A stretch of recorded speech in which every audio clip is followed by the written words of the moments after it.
Assalamualaikum Producer dan semua.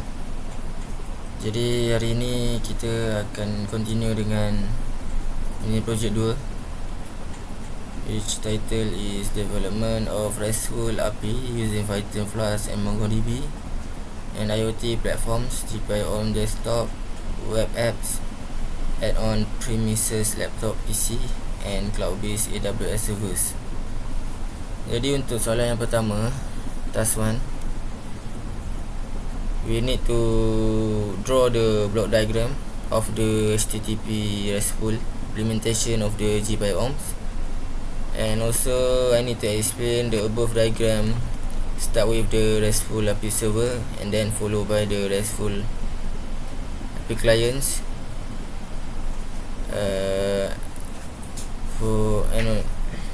which is standard client, web app, ESP32 dummy switch, ESP32 plus LEDs, and last one is desktop app. So without further ado, let's start to answer the question. So basically I already done with the block diagram. I'm doing some research and also refer to the note regarding about API server. So this is the 5 client and also the API server that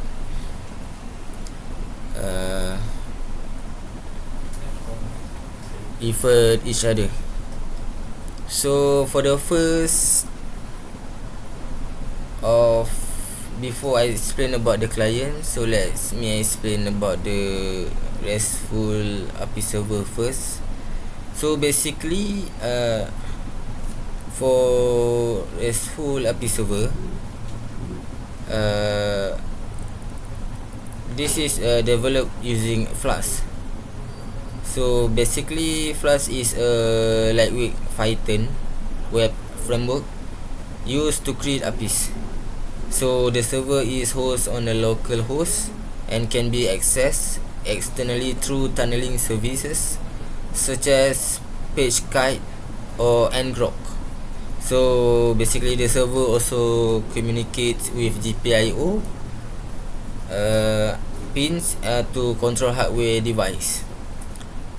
So basically this server is allows different clients to send requests, read data, update device status and control hardware remotely. So that is for our server. So we go to the first client, which is standard client. So for the standard client is basically a VS Code extension for testing APIs. So this standard client function is to create, which is insert a new data, to read the data, to update the data, and to delete or remove the data from the server. That is for client 1. So this means standard client is used to test the CRUD, create, read, update and delete operation of the RESTful API.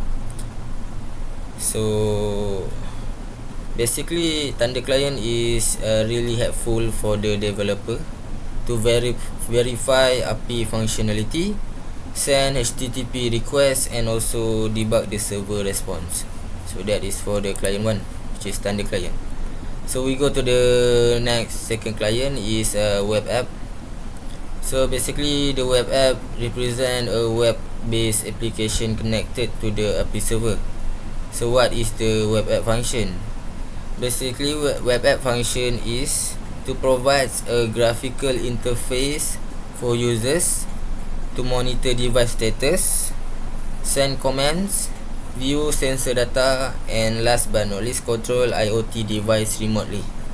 So this web app communicates with the Flask server using HTTP requests. So next we go to the third client, which is ESP32 plus dummy switch. This client consists of an ESP32 microcontroller connected to a dummy switch. So what it is function? So the function of this client is the dummy switch simulates a real switch input when the switch stage change. For example, ESP32 sends data to the API server. The server process the request. Other connected device can react accordingly. So what it is purpose? It is used for input simulation, device testing, and smart automation experiments. So the client 4, for the client 4, ESP32 plus LED, which is a circuit. So basically this client contains another ESP32 microcontroller to an LED circuit.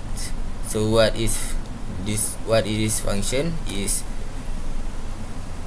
the API server will send commands to the ESP32 to turn on the LED or turn off the LED, and also we can control the circuit remotely. So the purpose of this client is to demonstrate IoT output control using REST API communications.